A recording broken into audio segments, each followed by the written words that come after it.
They're walking down the street, hands in their pockets, no earbuds, no headphones, just them and the sound of the city. A car horn in the distance, footsteps on pavement, the rustle of leaves when the wind picks up. They notice the way light falls through the trees, the rhythm of their own breathing, the small ache in their left knee. They're fully there, in that moment, with nothing filling the silence. Most people can't understand it.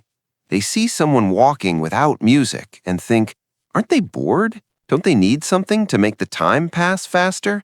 There's an assumption that silence is empty, that a walk without a soundtrack is somehow incomplete, like a movie with no score. But if you watch closely, you'll see something different. These people aren't avoiding stimulation because they're indifferent or disconnected. They're choosing presence over distraction, and that choice reveals something profound about how their mind works, how they process the world, and what they've learned to protect inside themselves. Behind this simple habit of walking in silence lies a psychology that most people never stop to consider, a way of being that quietly resists the constant noise of modern life, not out of rebellion, but out of necessity. People make assumptions about them quickly. They're called boring, old-fashioned, out of touch.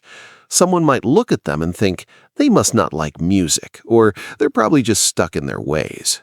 There's a quiet judgment that they're missing out, that they haven't adapted to the conveniences everyone else has embraced. But these assumptions miss the point entirely. Most of these people love music. They have songs that move them, albums they return to, melodies that unlock memories they've almost forgotten. The difference isn't about music at all. It's about when, where, and why they choose to let it in. Their preference for walking without music isn't laziness or indifference. It's a deliberate choice rooted in how they relate to their own mind. For them, silence isn't empty, it's full. It's where they think, process, and make sense of everything happening around them and inside them. The walk without music is their space to be alone with themselves, and in a world that constantly interrupts that aloneness, they've learned to protect it. Many of them discovered this need early, perhaps in childhoods where quiet moments were rare, where they had to carve out space just to hear their own thoughts. Or maybe they grew up in slower times, before every moment could be filled with content, and they learned to be comfortable in the gaps. Over the years, as the world got louder and faster, they didn't follow. They held on to something most people learn to fear: unmediated experience. They're not stuck in the past, they're protecting something fragile and essential: their ability to stay connected to themselves. Picture them leaving their apartment in the morning. They reach for their keys, their jacket, and then they pause. Their phone is in their pocket, but they don't reach for the earbuds. They step outside and the world is immediate. The cold air on their face, the smell of coffee from the cafe on the corner, someone laughing across the street. This is the pattern. They choose direct contact with the moment, even when it would be easy to layer something else on top of it. Inside, there's a quiet voice that says, I want to be here. Not distracted, not half present, fully here. For them, music during a walk would split their attention, and they've learned over time that split attention costs them something. It costs them clarity. When they were younger, maybe in school or early jobs, they noticed that their best ideas came during the in-between moments, walking between classes, commuting home, waiting for the bus. Those thoughts needed space to arrive. They learned to trust the silence, because the silence delivered what the noise couldn't. Now imagine them walking through a crowded street.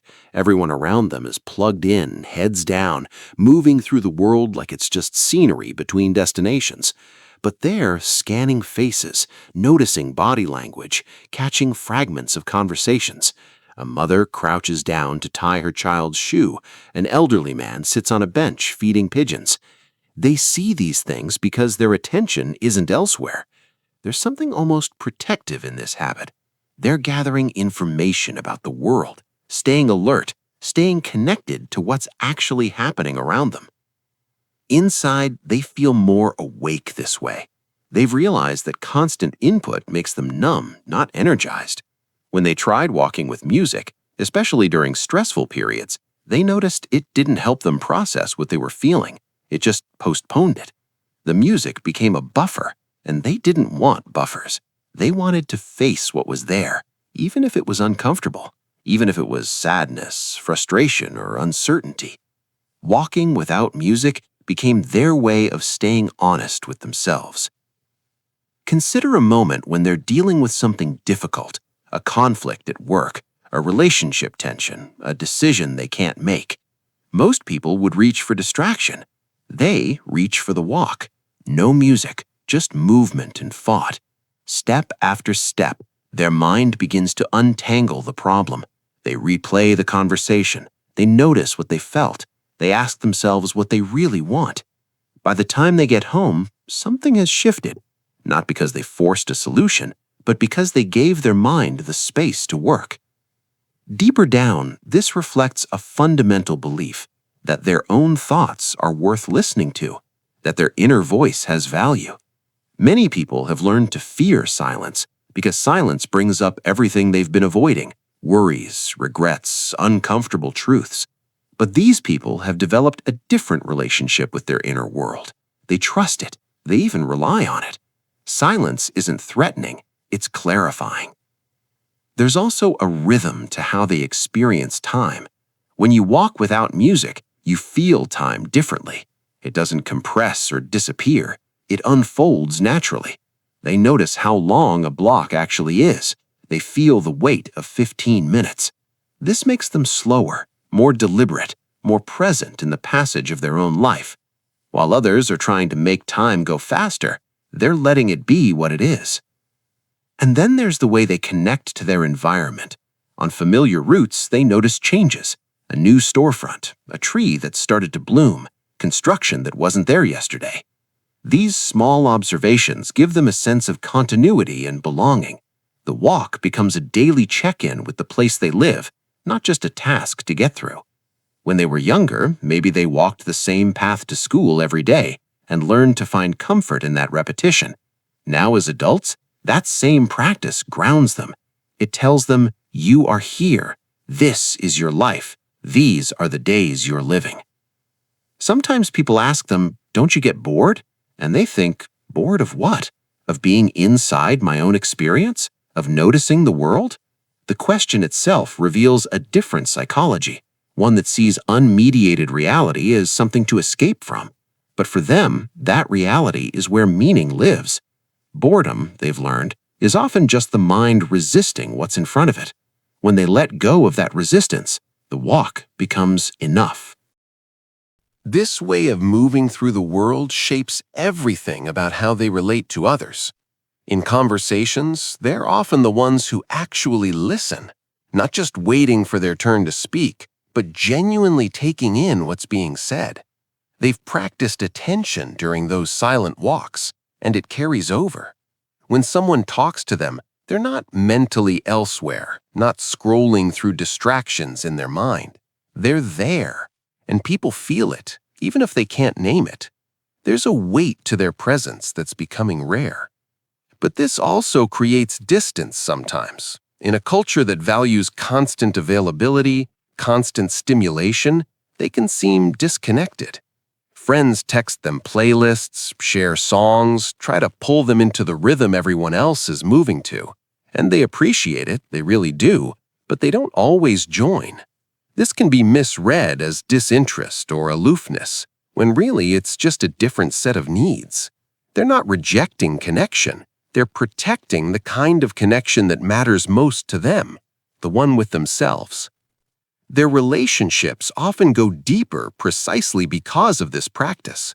They've spent so much time thinking, processing, understanding their own emotions that when they show up for someone else, they bring that same depth.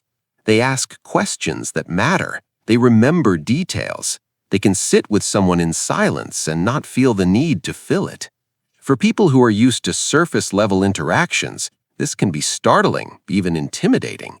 But for those who want something real, these are the people you call when life gets complicated. When stress comes, they have a tool most people don't: the ability to be alone without feeling lonely. While others panic in silence and reach for any distraction, they walk. They let the stress move through them instead of piling up. This doesn't mean they never struggle, of course they do, but they've built a practice that helps them metabolize difficulty instead of just numbing it. Over years, this creates a kind of emotional resilience. They don't collapse as easily because they've been maintaining themselves all along, one quiet walk at a time. However, there's a cost. In a world that moves fast, rewards multitasking, and celebrates busyness, they can feel out of step. They watch people around them juggling podcasts, music, messages, calls, all while walking, and they wonder if maybe they're the ones doing it wrong. Maybe they're too slow. Maybe they're missing something essential. This doubt creeps in, especially when they're surrounded by a culture that treats silence like wasted time. They also face a kind of invisible pressure.